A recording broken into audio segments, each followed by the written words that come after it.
Welcome to the Prioritising Times, the podcast bringing you conversations at the intersection of politics, culture, and the environment.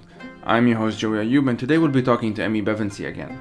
They are a data journalist who utilizes a data storytelling approach to make complexity understandable. So this is part 2 of our conversation, and I recommend listening to part 1 first. A couple of quick notes. There's a bit of audio issues at times, but nothing too annoying. I am going to invest in a better mic soon, so this should be a temporary thing. I would also briefly say that Emmi at some point uses the term Marxist or Marxist, and I realized that given the convo it can be confused with Marxist.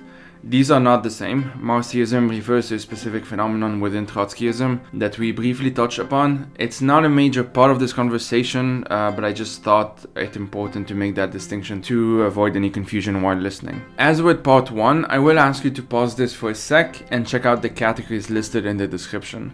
This is how many things we get into, which is why I would also not even try to summarize this conversation, just as I haven't in part 1. So that's today's episode. This episode was first published for monthly Patreon supporters. To become a monthly Patreon supporter, please head out to patreon.com/FridayThesTimes or check the website for other methods. If you cannot donate, you can still support this project by sharing with your friends and family and leaving a review on Apple Podcasts, Spotify, or wherever you get your podcasts. The music of this podcast is by Tara Beat. Thank you for listening and take care.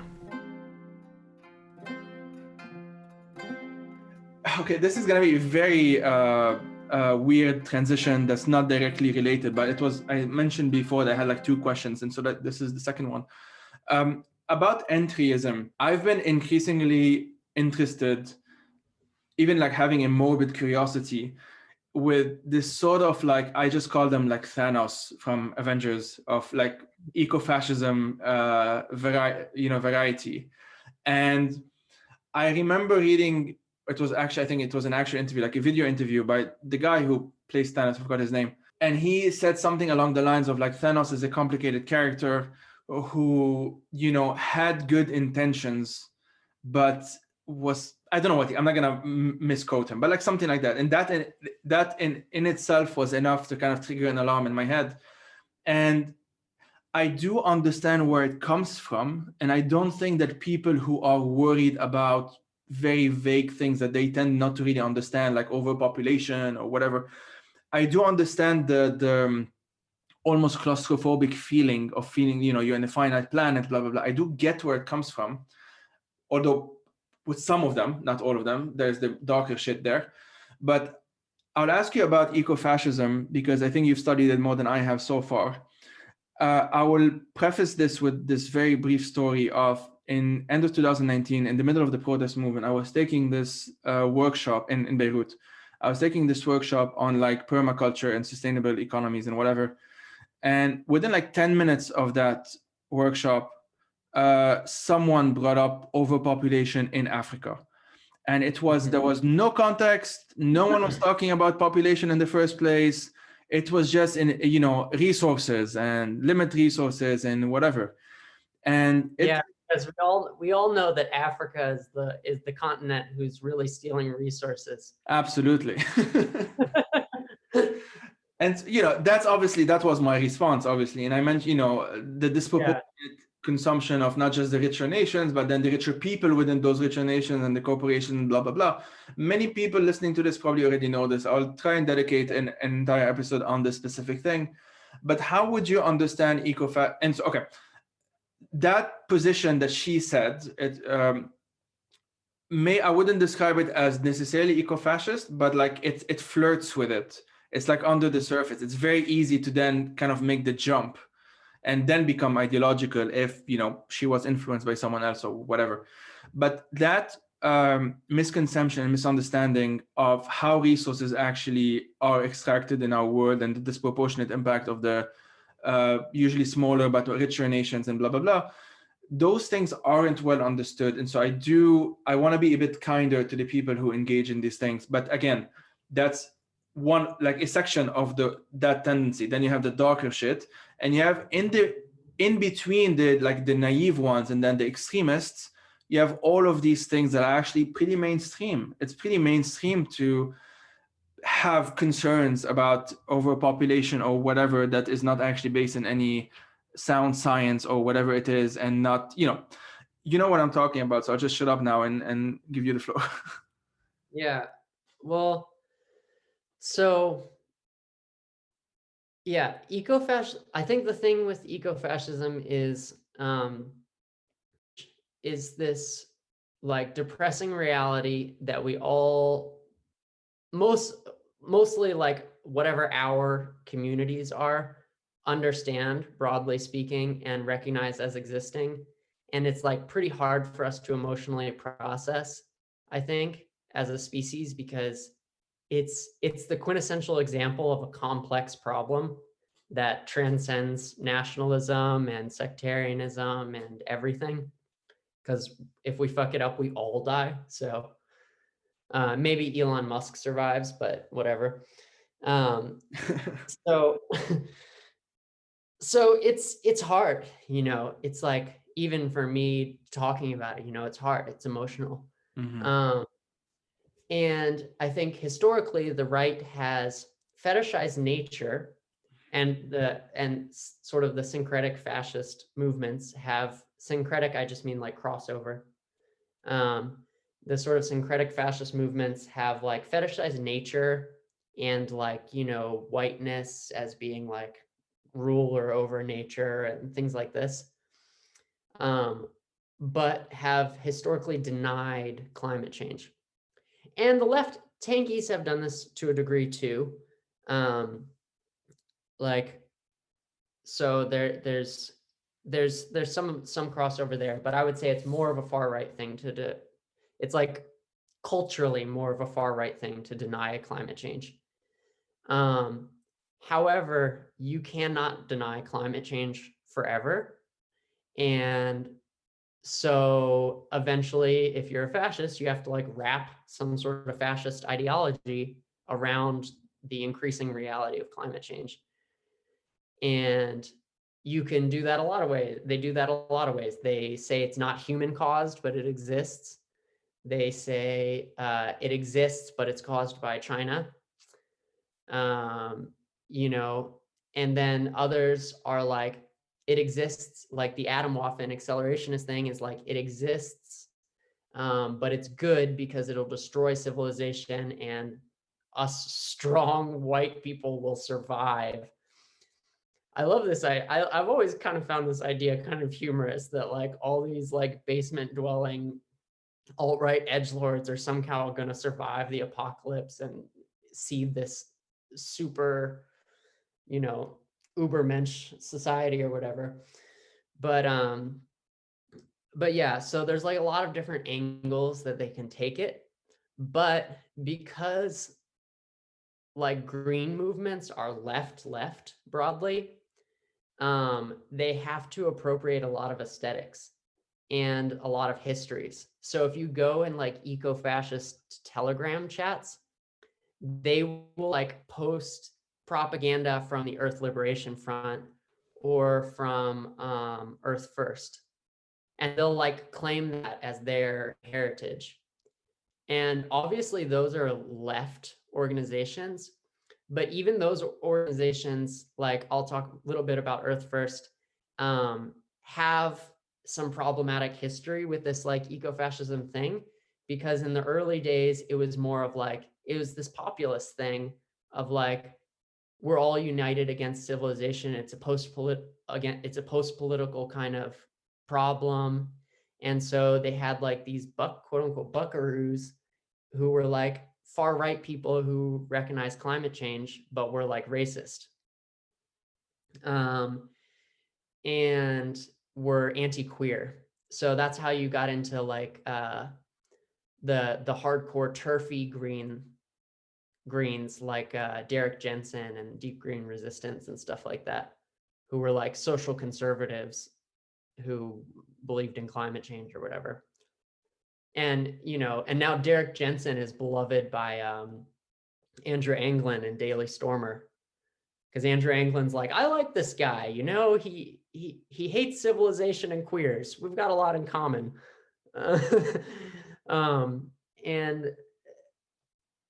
But Earth First, to its credit, was like, okay, this sucks. And they started organizing as a green organization against the Klan, for example. They started seeing, and they started developing more nuance about like environmental racism and stuff like that. The way that these issues proportionally are racialized, like it's not a post-political issue. It follows, with other analyses of power that we have. It's interconnected with all these things. So they started cutting people out. But now there is like an increasing movement of this kind of like green brown, I guess we could call it, thing. When we talk about the media landscape, when we talk about how these fascist movements, how these far right ideologies, how they organize, I feel like part of the problem isn't just how like free speech is used and exploited by people on the far right. I think probably most listeners already know that this happens a lot. But the type of algorithms that I've grown very concerned with, and which is why like I dedicated a few episodes of talking about this and a few more to come this year on websites like YouTube and Facebook especially. Those are two websites that have gotten a lot of attention for the type of algorithms that they run, which tend to encourage, to put it very mildly, certain kind of extremist behaviors, because that is most likely to keep people online, which is the entire point. I think that there are a lot of battles, and that the battles themselves aren't, just like I would say geopolitics is not like this binary two countries opposing each other. It's like all kinds of corporate and political and grassroots interests interacting as networks. There's also this dynamic in the battles that are happening about, like, let's just say this super empowered internet, harmful internet content. And so there's many different fronts of this conflict. Like one of the fronts that I'm interested in that is not quite that popular yet, or not that well understood yet, but I think is really important, is has to do with peer-to-peer technology, which is just like, the shortest way is just like a more decentralized model of computers communicating. People have heard of like Bitcoin. Bitcoin is a peer-to-peer technology, but there's also like social medias and texting platforms and all kinds of stuff, server hosting. And as fascist and conspiracy websites, usually the order of events in my experience is they get kicked off of US infrastructure, and then they move to Russian infrastructure. And then if they get kicked off of Russian infrastructure, or it's too sketchy or unstable, then they start to entertain peer-to-peer technology. And it's kind of a last resort, because a lot of the technology is not as streamlined as they're used to. But it's way, way, way more resilient. And so, like, the infamous, obviously every fascist website now has like, you can donate in Bitcoin or Ethereum or more private coins like Monero or something. But groups like Atomwaffen and the Base also started using like peer-to-peer texting platforms.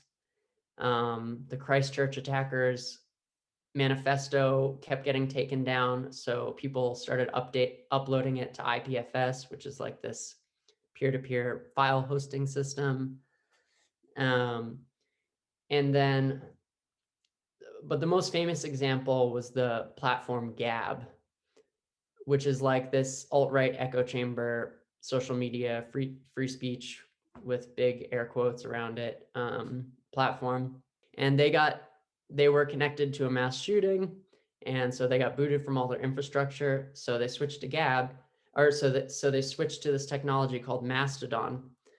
And it's like, I'm not going to explain how servers work right now, but suffice to say, instead of having one big server that hosts your website, you have like a network of servers who work together to host your website. And you like host it as peers, as a community. And so they moved to this technology, and they've been running fine on it since. And so, you know, with Parler getting deplatformed, there was this question for a while of whether they'll move to Mastodon as well, which they might still. But there's also, it seems like they'll probably get hosted by Epic, which is like this alt-right white supremacist web hosting thing. And so the peer-to-peer thing is interesting to me because it takes a lot of the central issues of algorithms and censorship, free speech, and like puts it in a new domain that's much more complicated, and we're not used to it all. Like something that I do want people to understand is obviously we should hold Twitter accountable for platforming fascists. But I also want people to understand at the scale that Twitter exists, moderation is an extremely non-trivial problem. I'm not giving them a free pass. They don't do nearly enough, but like you can only do human moderation so much. And at a certain point, by the way, all that human moderation is going to be paying people to do like Amazon Turk kind of work in predominantly the global South to like view a lot of very harmful or traumatic content. So even if that's your solution, you're still outsourcing your trauma to like predominantly poor people. But if you want them to do machine learning, I'll give an example. Like the way that marginalized communities use a term and the way that the communities that hate them use a term are deeply contextual.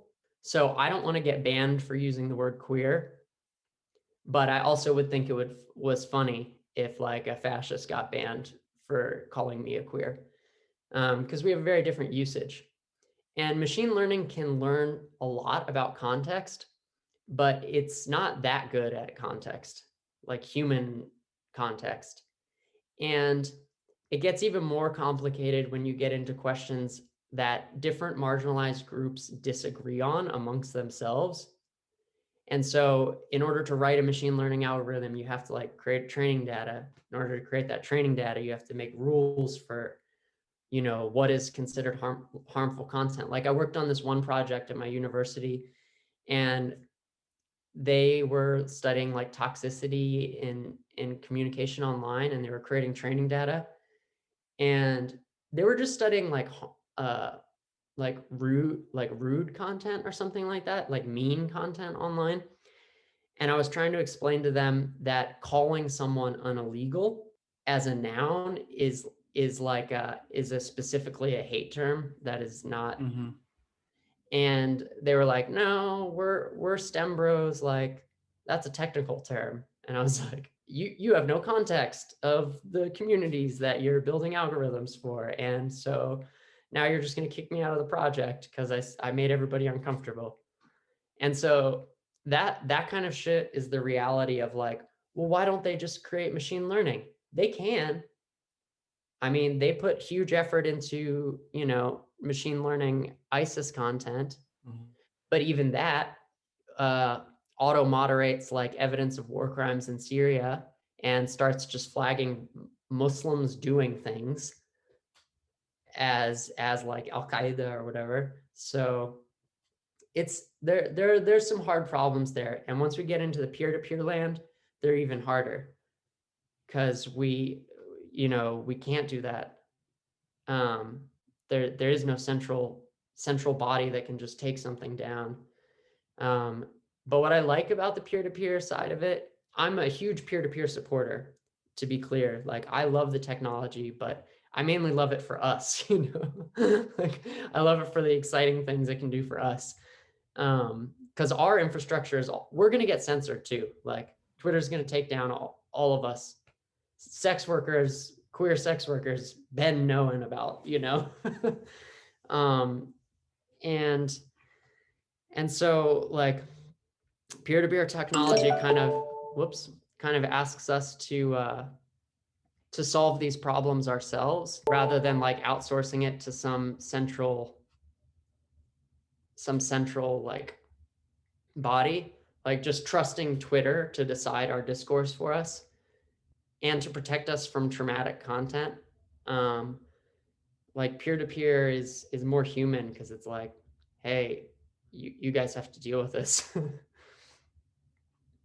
maybe that's not the exact answer you wanted, but it's like that's kind of where I'm thinking about those questions the most right now. No, I mean, thanks for that. It's, as I said, like it's still very much a like unresolved issue in my mind as well. I don't really have the answer for it. I joked, before, like, just delete Facebook, and obviously, I mean, if people can do that, just do that. I do know that many people. I mean, I'm reluctantly on Twitter. I don't want to be on Twitter. I kind of still have to use it for my work, and it's just not easy. There's a network effect that is just reality. But like, put it kind of on a related note, actually, like on this sort of disinformation, the algorithms that I mentioned that are worth talking about, but they're not the entire story here. Can you talk a bit about the social media analysis toolkit? You mentioned, like, before we started recording, that like a lot more people are paying attention to it now, obviously due to the attempted coup in DC and whatever. Talk about just like, what is it? How can people, let's say you're just pitching it to listeners, like how can they actually use it? And what is, like, from your view, the ideology behind it? Yeah. Okay. So a long time ago, I started beefing with 8chan, and I came up with this idea that I was going to write some scrapers to like scrape all the data from 8chan and then do some analysis of it and make data viz. And that kind of sent me down a really long road because I started realizing all these researchers have like these tools, these code things that they can use to analyze social media and like especially do it fast, like because information warfare happens so quickly that we have to be able to react. But most of the people who I was most interested in working with, like activists and journalists or anti-fascist researchers or things like this, didn't have the technical capacity to like run all these complex code pipelines and stuff. And so I started thinking about how could we make it easier for people to visualize trends on across a bunch of different social media platforms so that we can answer questions kind of as they're happening. And so I started building these tools, and then a co-op kind of sprung up around me, and we started building all this stuff. And then we built this thing called SMAT app, smat-app.com.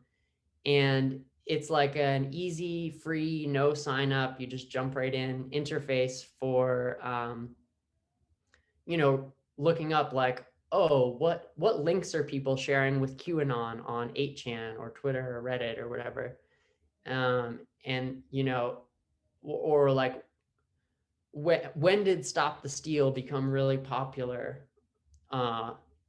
It's also interesting for noticing some things happening, like, oh, this happened first on 4chan. We see it a day before it hit on Reddit or whatever. And so we were working on this with a lot of people, and we worked on it also with people in Mexico doing different cool projects. And we were kind of chugging along, and we started indexing Parler. We have like a ton of data sources that we started indexing.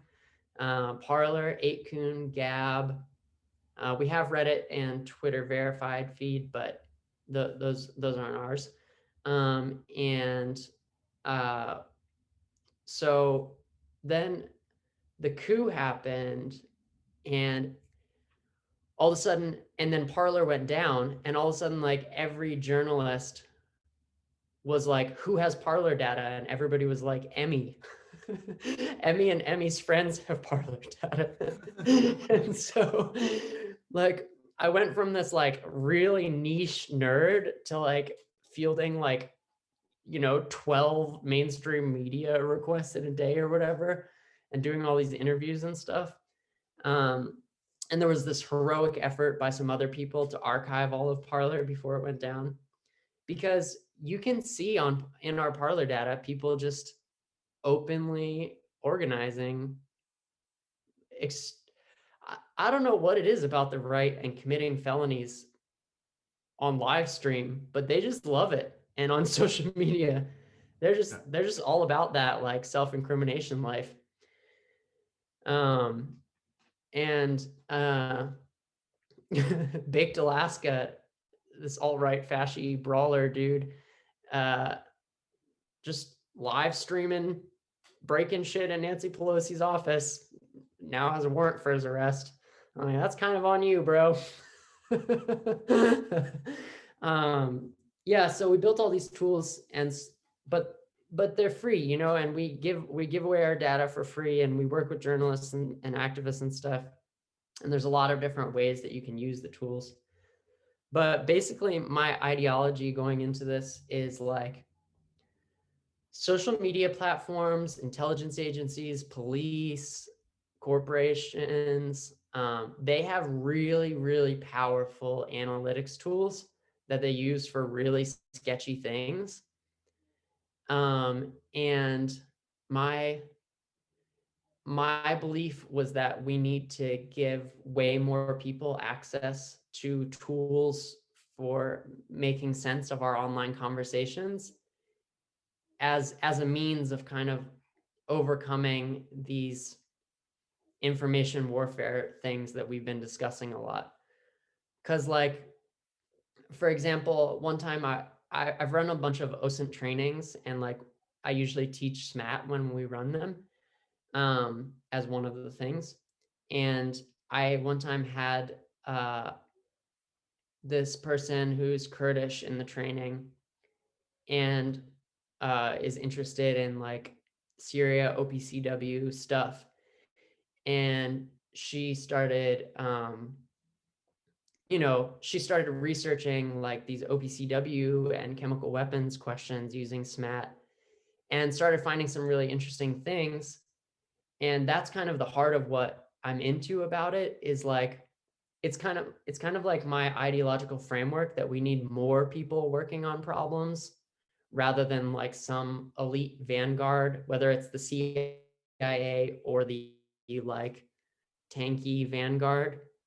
It's not I don't believe that's how problems get solved, much less extremely complex ones.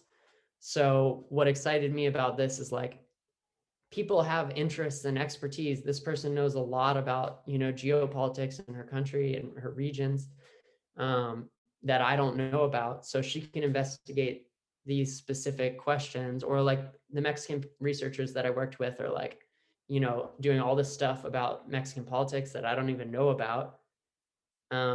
So that was my goal, is just to get more people able to do this kind of research. But then all of a sudden we were the only ones with all this far right data. So Honestly, I one of my biggest regrets is not being able to do something similar when it comes to archiving in Lebanon, or at least data collection. When it comes to, there are some people who have done interesting things, but I think it's largely at like small or small-ish levels. The sort of things I mentioned before on, like, the pro-Assad shit that I started seeing really expanding very quickly on Facebook. I'm almost certain that there was a government hand behind a lot of them, and I know that obviously this became a bit more well known with Cambridge Analytica and the Brexit shit and whatever.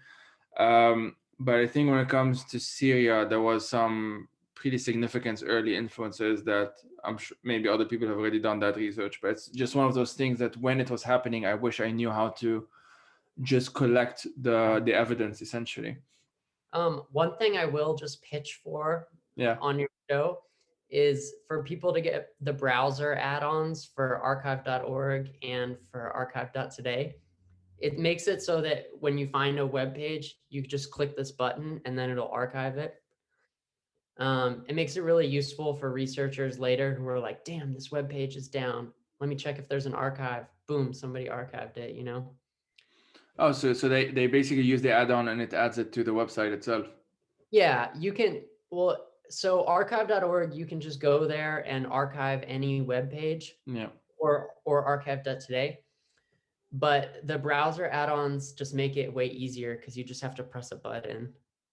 But like researchers, like, so I did a 3-part series on red-brown media ecosystems, where I looked at like the far right side of the spectrum, and then the like pure kind of red-brown side, and then the like left-leaning side.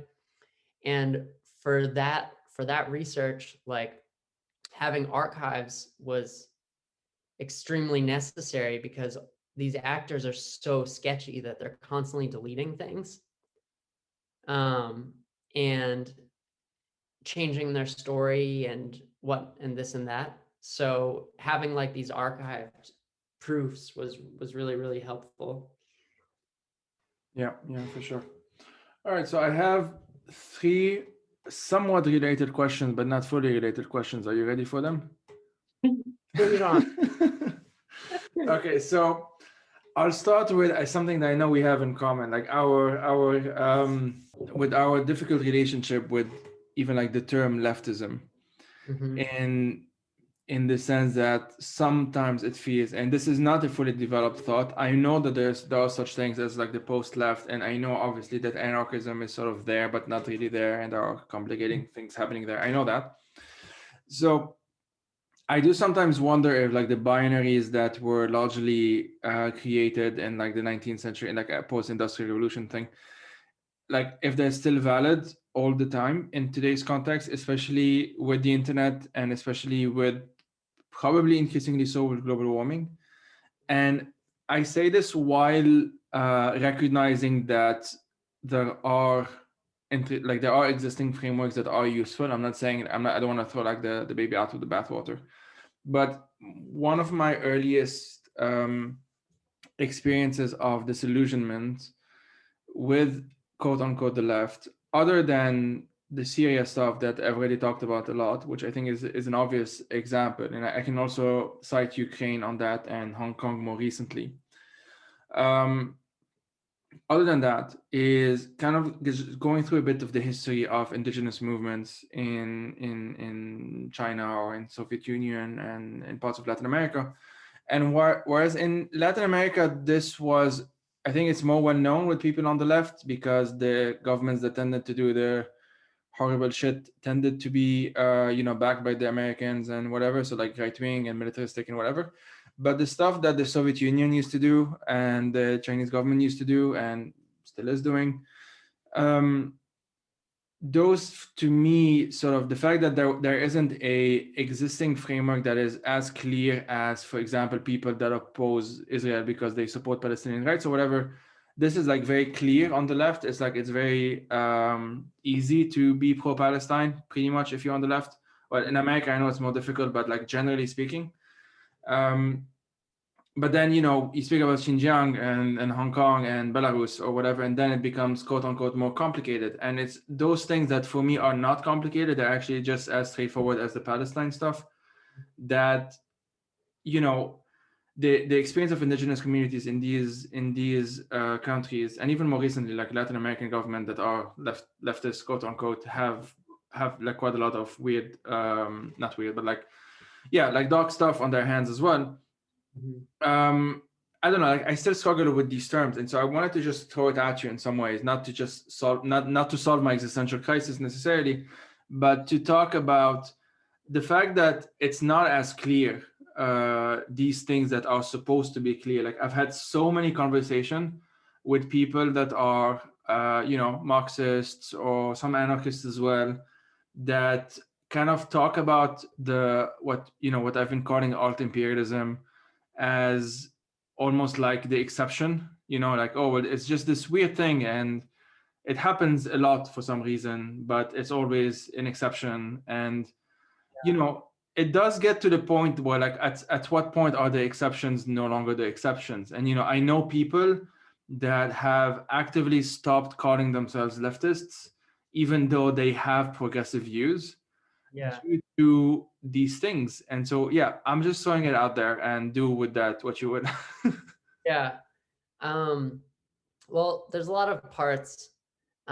Definitely, like, a lot of indigenous movements that I've taken inspiration from don't necessarily identify with the left because it's like founded on like these these white European views that are younger.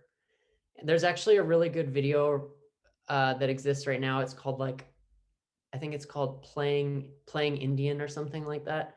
And it's about how most European theory was appropriated by from from really weird indigenous contexts, like from these creepy anthropologists who fetishized like Iroquois Federation and stuff like that.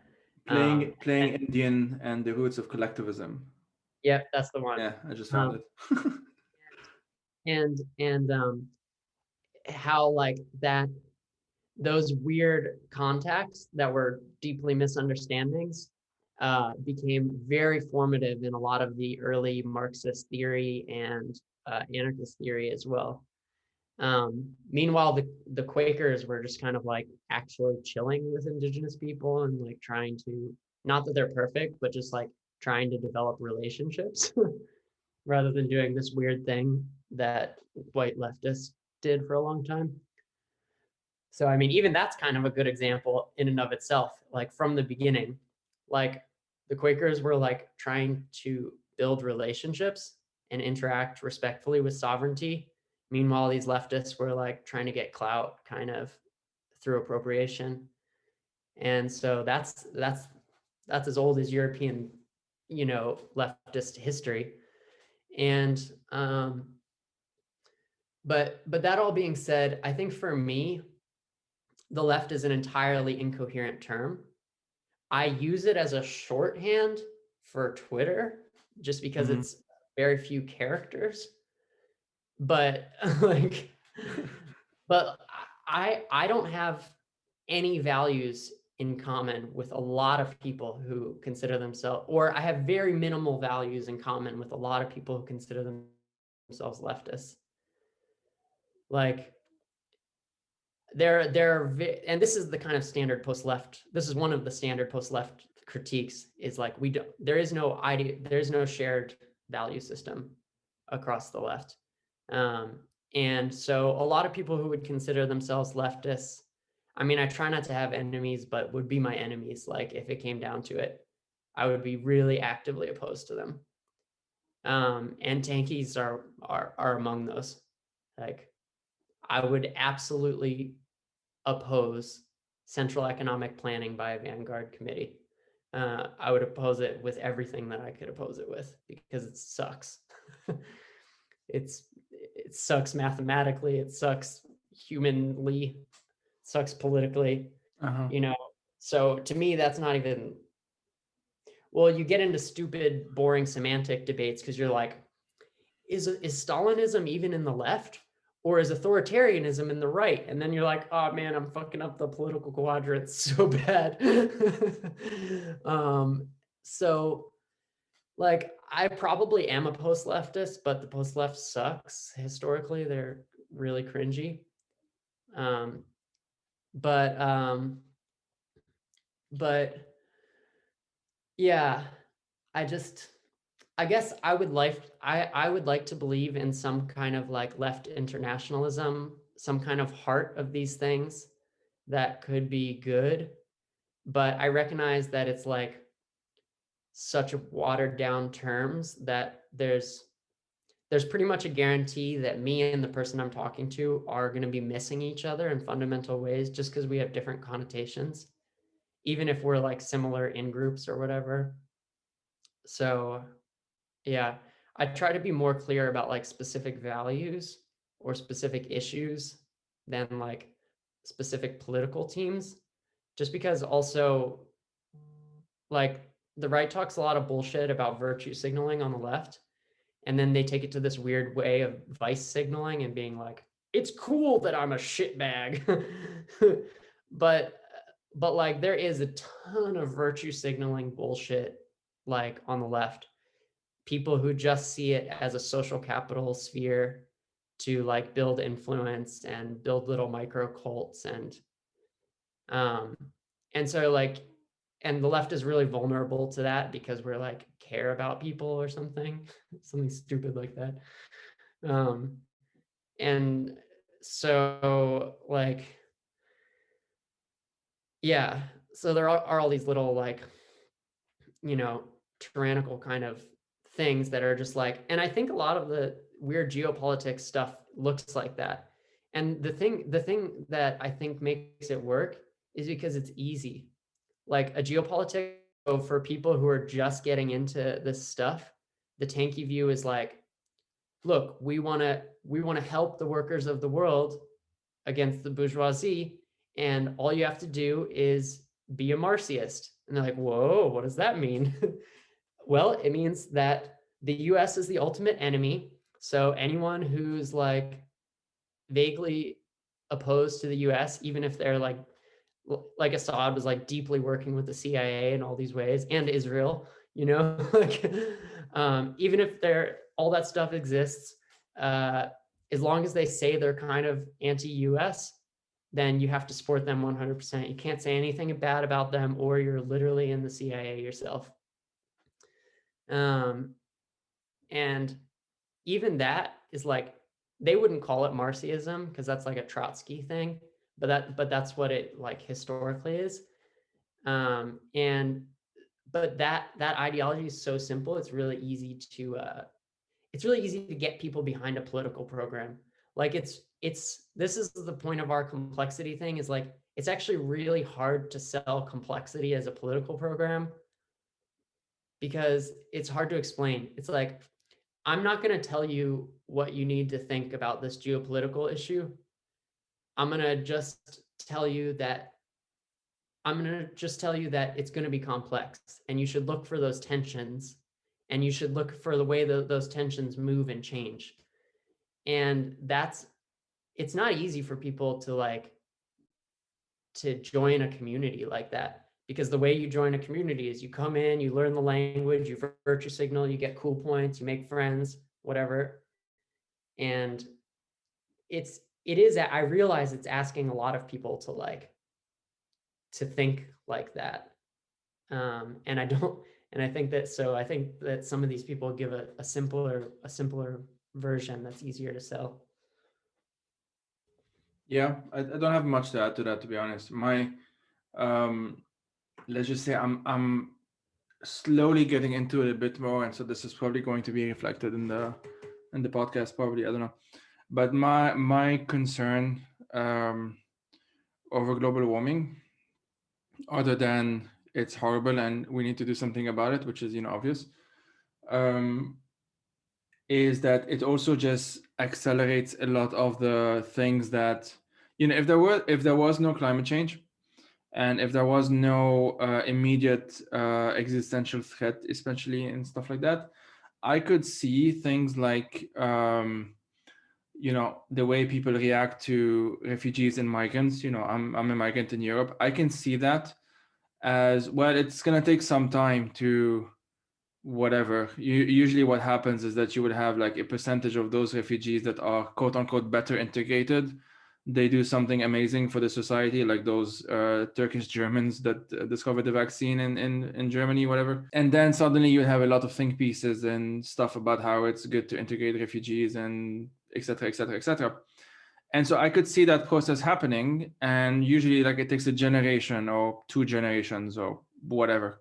And I can rationalize it that way. I don't like that it takes so long, but whatever. I can rationalize it. And, when I weigh the pros and cons, it doesn't figure in my top 10 lists of things to be as concerned about, let's say. But then you have climate change, obviously, and it accelerates that. It's no longer, you might have 1 million refugees on your shores over a period of whatever. Now we're talking about tens of millions now, or whatever it is. And for me, this requires a way of thinking that doesn't, in order to respond to that potential crisis or whatever, it requires a way of thinking that doesn't just follow, like, in the UK, like as far as I can tell, the position of most British leftists is we get Jeremy Corbyn in and he'll be nice to refugees. Like I feel like that was the only as good as it got, even though like he, you know, okay, I'm not gonna get into that. I'm so not gonna get into that. But like, you know, it's like I can go so far, essentially. I can rationalize certain things, not because I like them, but because I was like, well, okay, Biden getting in better than Trump getting in. Doesn't mean I'm happy that there's Biden in, but at least I don't have to now worry about Trump getting in. You know, it becomes a calculation, essentially. It's just of like harm reduction. And that usually takes it, there's a time component to it. It usually takes some time for the effects of a certain whatever to be implemented. But this is being accelerated now, obviously, due to climate change, kind of like it's the stressor, essentially. I will also say that in a couple of days, I'm recording an episode with a couple of authors or co-authors of a study. I think there were more than two of them. Of it's a proposal for a societal transformation of how to stay below 1.5 degrees Celsius, essentially, of warming. So I'll just plug that briefly. One thing that it is actually related. So like this is the second of the third questions of the three questions, which doesn't include the book recommendation. So I'm cheating on that. The problem of scale is something that you understand much better than I do. I'm still trying to wrap my head around it, which is super complicated and super difficult. There's a lot of maths involved. Two guests I had on recently, a few weeks ago, Martin Parker and Thomas Swan. They co-edited this book called, I have it in front of me, Anarchism, Organization and Management, Critical Perspective for Students. So like it's a specific book. It's actually for business students, which is provocative and interesting. And they made the case rather convincingly, in my opinion, that anarchists need to be learning from like some of the technical skills, let's say, not all of them, obviously, that are sometimes taught in business schools. And the idea isn't just that because their audience are not anarchists, their audience are business students. So the idea is actually to do it the other way around as well, and to show that you can actually have organizations or whatever that are not top down. You can have a decentered way of doing things, a non-hierarchical way of doing things. And it's pretty interesting. It has some flaws, it has some limitations, as do all books and whatever. But based on some of the reactions to this from other people, you know, who describe themselves as left-wing or anarchists or whatever, I noticed that it is basically taboo to even suggest that those working quote unquote within capitalism, as if it's a choice for most people in the first place, that they have nothing good to offer. Like there's nothing, like the only good thing that we can do is, you know, if a bit more extreme about it, like you can only read Marx and Engels and Lenin or whatever, and that's as good as it gets. And maybe you might include some things that happened in the 60s and 70s, but basically there's nothing good happening now. And for me, that's a very cynical take in things. I kind of, like it's a bit of a caricature, but this tendency does exist. And there are some people within the system, there are even some people that work in like, you know, companies and marketing firms and whatever, they have some things to say. Like, I think most things that they have to say are not interesting and probably not valid, and maybe some of them are harmful, but it doesn't mean that it's a 100% thing. And occasionally it does happen to be the case that because they are relatively comfortable or they're relatively whatever, they have some time to think about certain things, and they may stumble upon a good idea that could be useful to people that are anti-authoritarian and not, you know, want to have this non-hierarchical way of doing things or whatever. And I think the pandemic has highlighted so many of the flaws of modern societies, and I'm putting this super broadly. You know, I don't know, I'm losing myself in my thoughts a bit, but can you talk a bit about, I know that you mentioned a piece that is not easy to read. I should say I've read it. I understood a bunch of it, so I'm proud of myself that I can understand some of the math stuff, although not as much as I want to. But can you talk a bit about that piece? Mention the website as well, because people probably don't know it, and like some of the arguments that you made there and why. Yeah, so probably my most unpopular affiliations on the left are that I've written and worked a lot with this website called C4SS, the Center for Stateless Society, and they're unpopular because they're not very sectarian about ideas.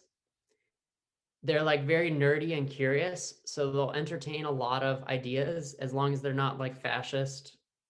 They're an anti-capitalist website, anti-authoritarian, but they'll like deal with old capitalist works like Hayek and stuff like that, and ask questions about like, well, how does this relate to our modern understanding of information theory and stuff like that?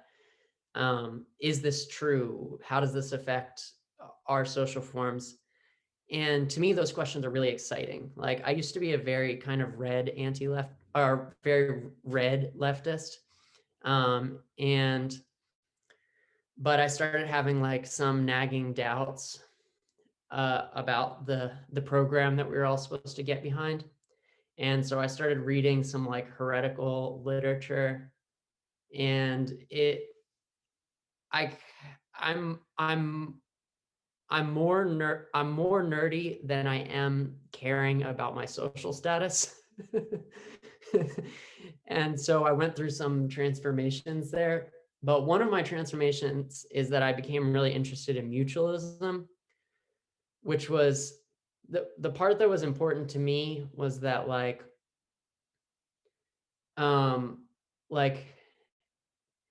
people conflate the existence of exchange with mediums of exchange like a currency with capitalism as it exists.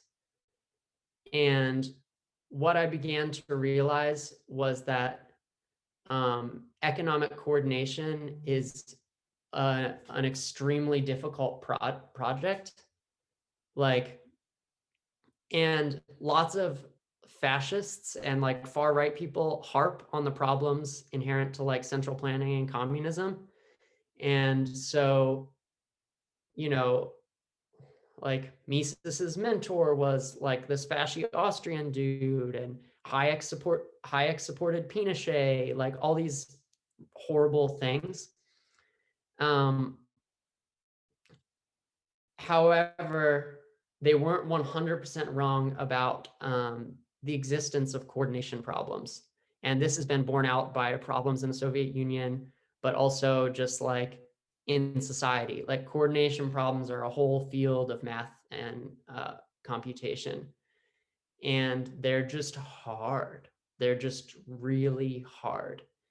And so the idea that we can just like make the people's Walmart or the people's Amazon.com and just like produce and deliver everything that a society needs using machine learning or whatever else, it's not real. It's not a thing. Yeah. Like there's an extent that we can do that. Computationally, there is an extent that we can do that. And even pre-computationally, like Iroquois Longhouse Systems through matriarchal lineages were pretty good at at a small local level, coordinating by need the different things that people brought in and using complex social systems for managing the commons. Like people have been managing common pool resource problems for thousands of years prior to colonization. So like the tragedy of the commons is largely disproved to an extent. But once we get into scale, it becomes much more complicated. There's like this person, Eleanor Ostrom, and she is the one who's credited with disproving the tragedy of the commons. But she just disproved it by saying that indigenous people have had solutions to these problems for a long time. But her work doesn't tackle climate change really, or something that big. And so yeah, I started getting interested in like, are there so markets are like this really taboo topic because capitalism is horrible.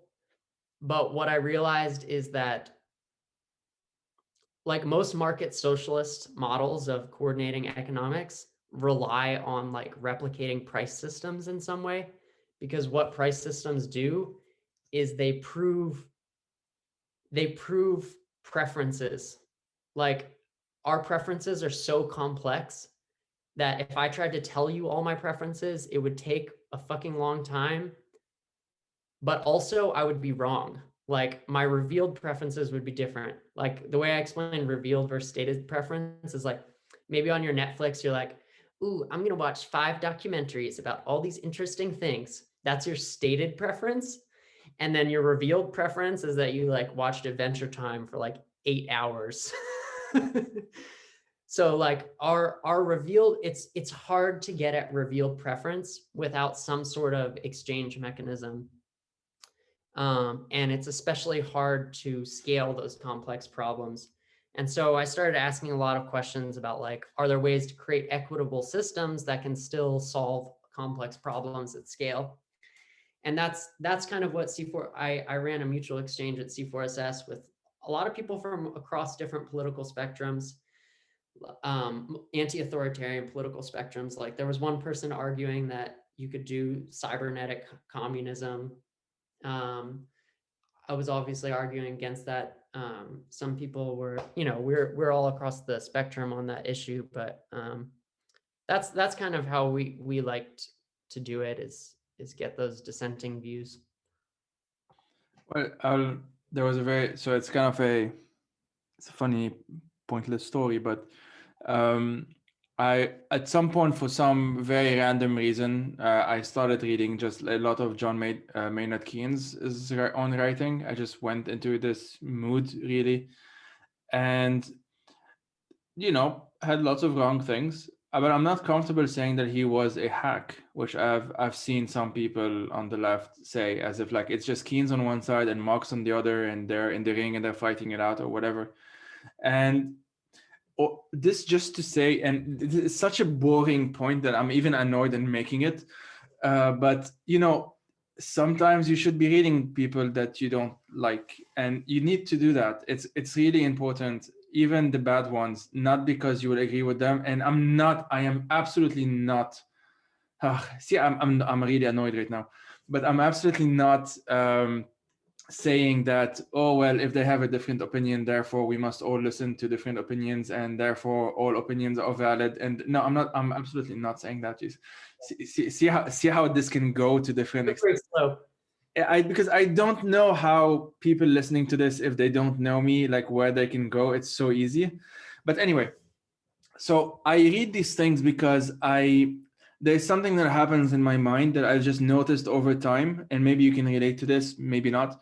But I would read things that I know would be provocatively, like that would just provoke some thought in me.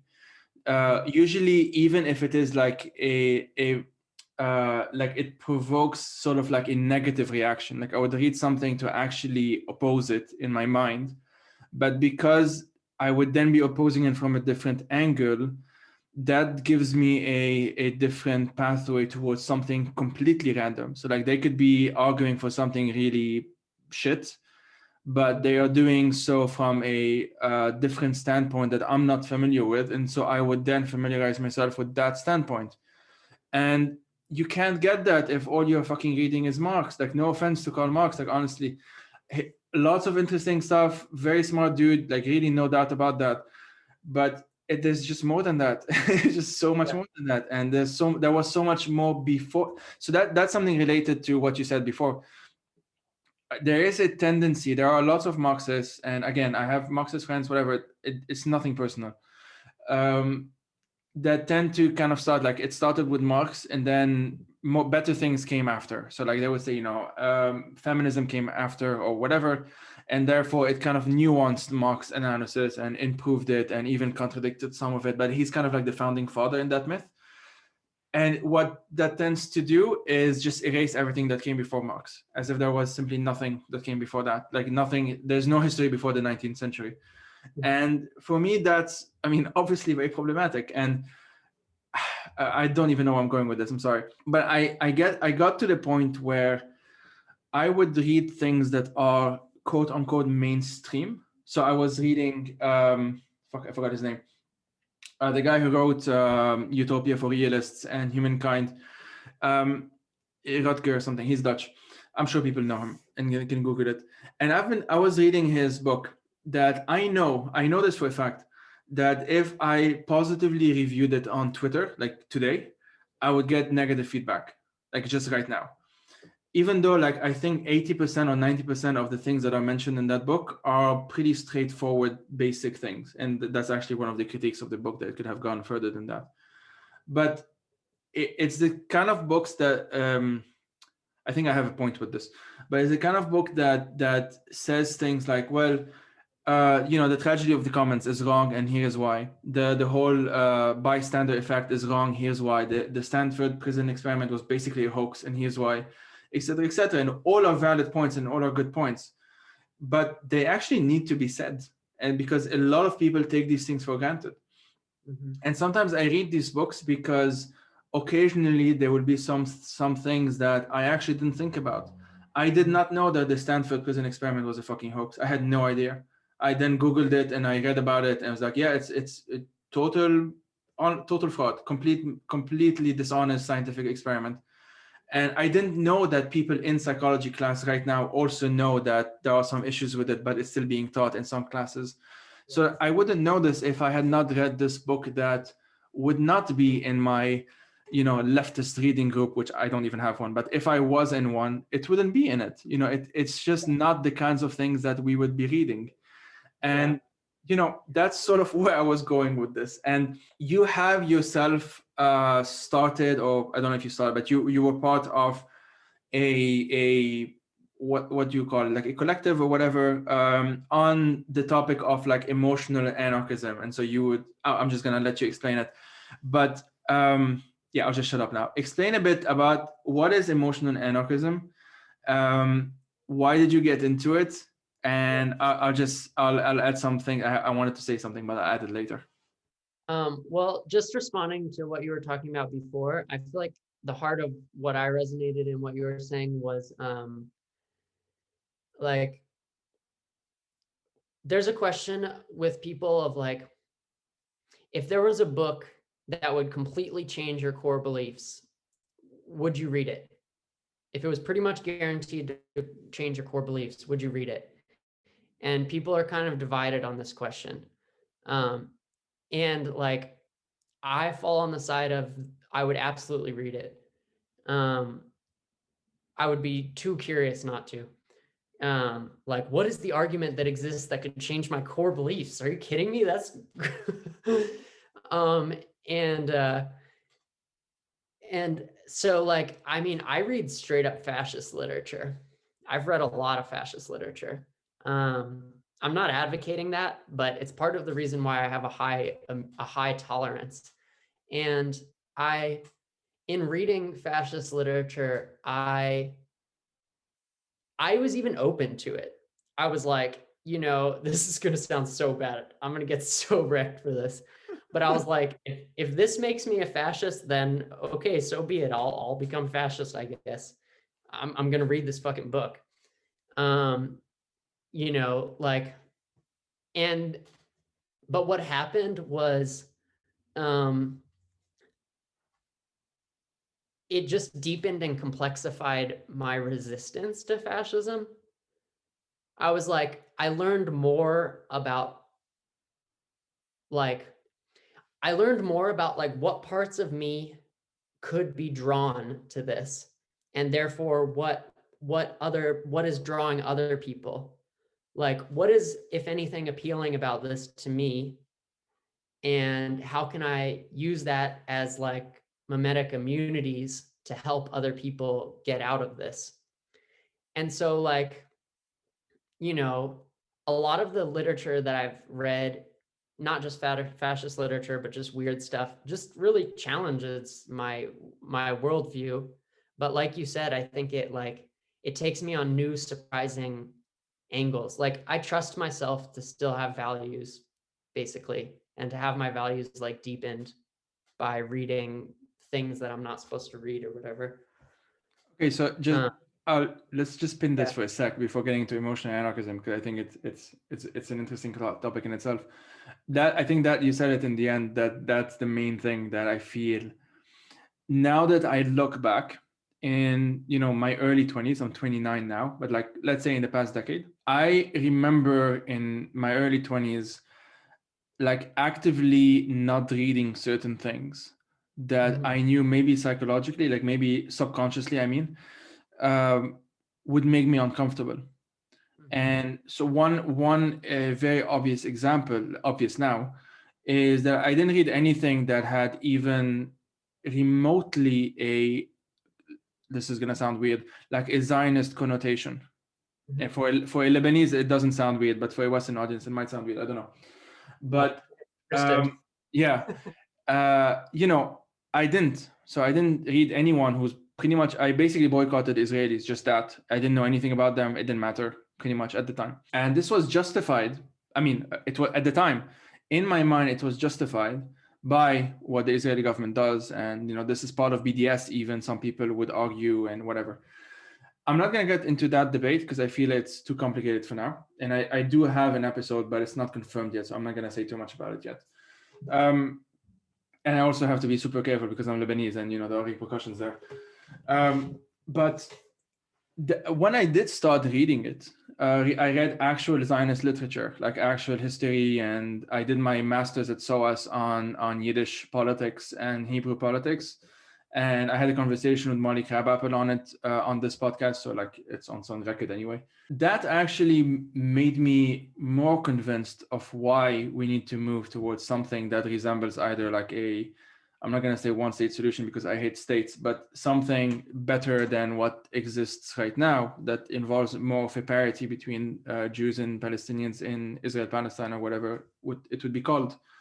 And this did not in any way negate the fact that my own grandfather is from Haifa and became fled the Nakba and whatever. It didn't negate it whatsoever. It just complicated it.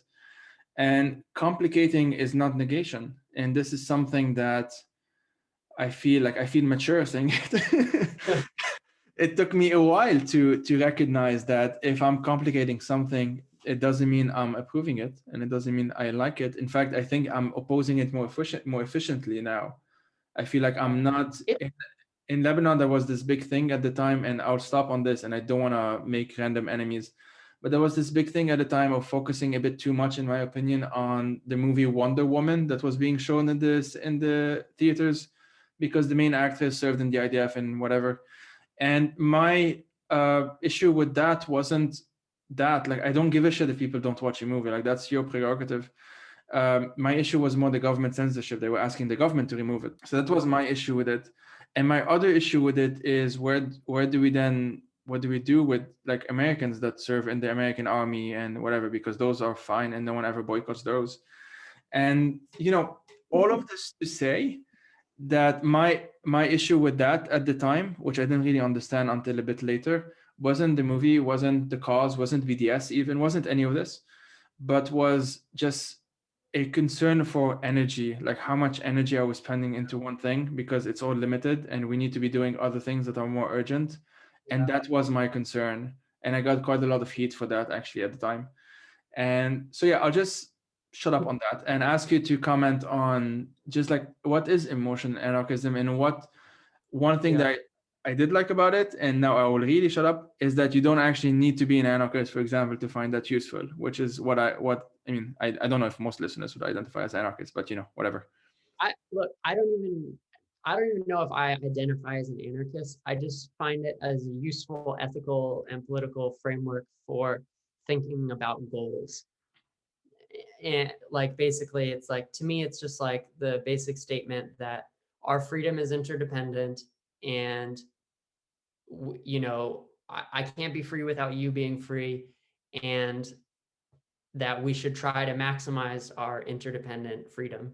That's just like a framework for me. And that's why I like anarchism and anarchist theory and anarchist communities. But it's like, it's not a static thing in my mind. So I don't really care if people identify it. Lots of dickheads identify as anarchists and, whatever. So, but yeah, the Emotional Anarchism Project was basically the statement that feeling like our interpersonal work is a domain where we can be maximizing freedom, and it, like, even in a utilitarian way, it impacts our social movements.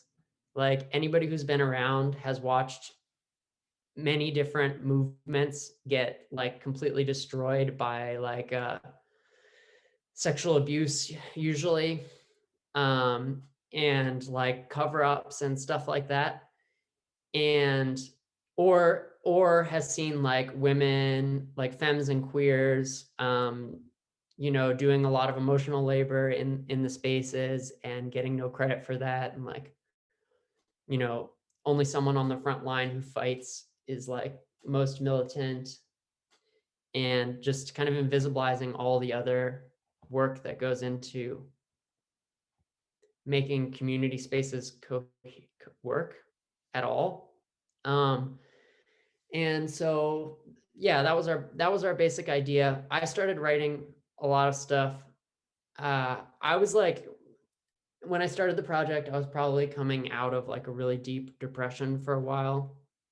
And so I was really interested in all these different projects where people were trying to build autonomy over mental and emotional health, but also over like medicines and stuff.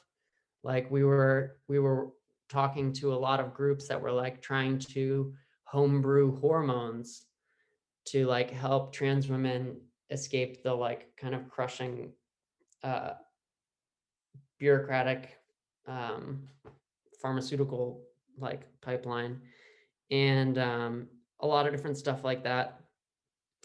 And so we just started thinking about emotional issues through these lenses of like anarchist analysis, and like one of our early premises that we came to is like self-help sucks because it ignores structural politics, and it's like a form of gaslighting and victim blaming. It's like you can meditate all you want, but if like cops are shooting you, then an SSRI is only going to help so much. So there's like this structural side, but then there's also like this side to which our emotional and interpersonal work really influences not just how effective we are as communities of troublemakers or whatever, but also like how much joy we can bring into our spaces.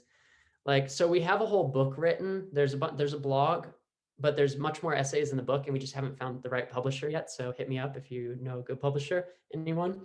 But but there's some other, like there's an essay in the book that's about it's about these activists, is kind of a weird word, but for lack of a better word, these activists that I know who like love joy and fun and are very militant and do a lot of amazing stuff, but like also really just do so much fun stuff for our community. And so we like interview them about like what joy means to their organizing models and stuff like that.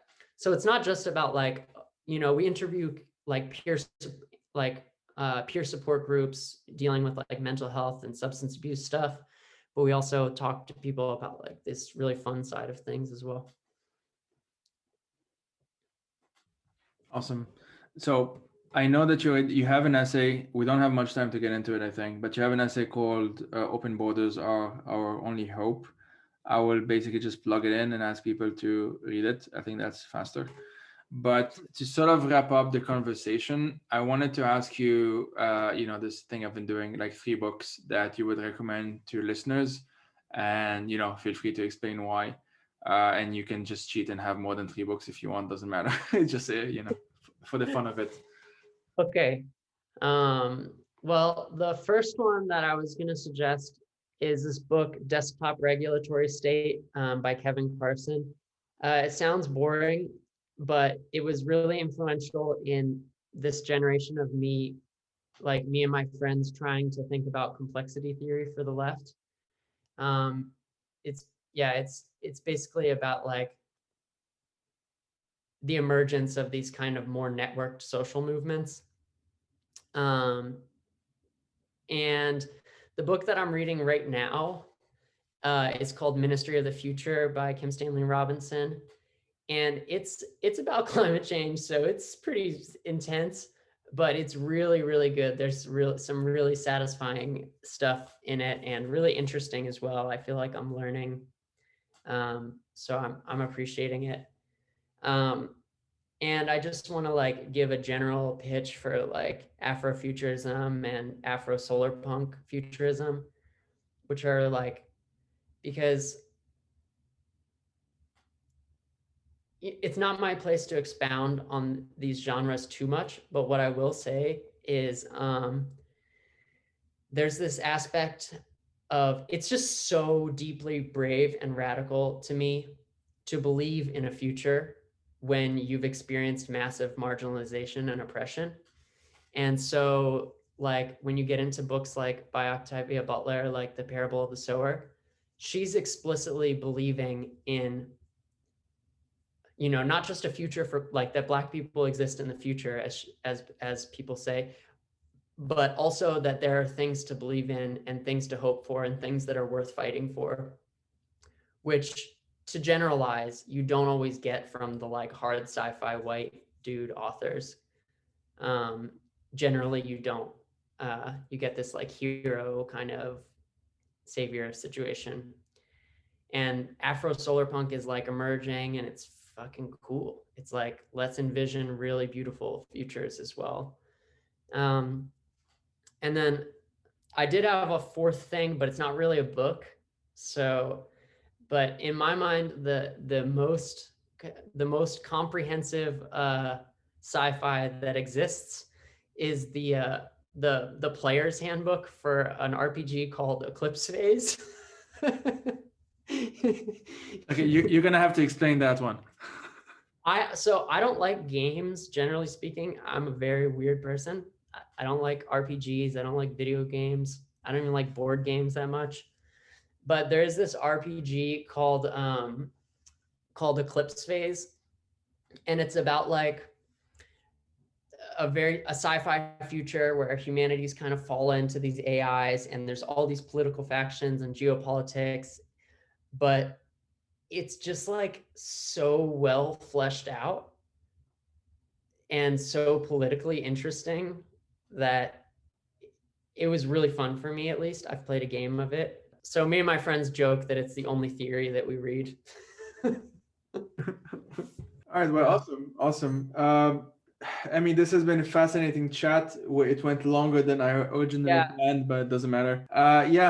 Thanks a lot for your time, and I'm sure we'll be in touch. Yeah, and it's super nice meeting you. You too. Yeah, stay in touch. Bye. Bye.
The Fire These Times is made possible by supporters on Patreon. If you'd like to support through a monthly donation, you can head out to patreon.com/firethesetimes.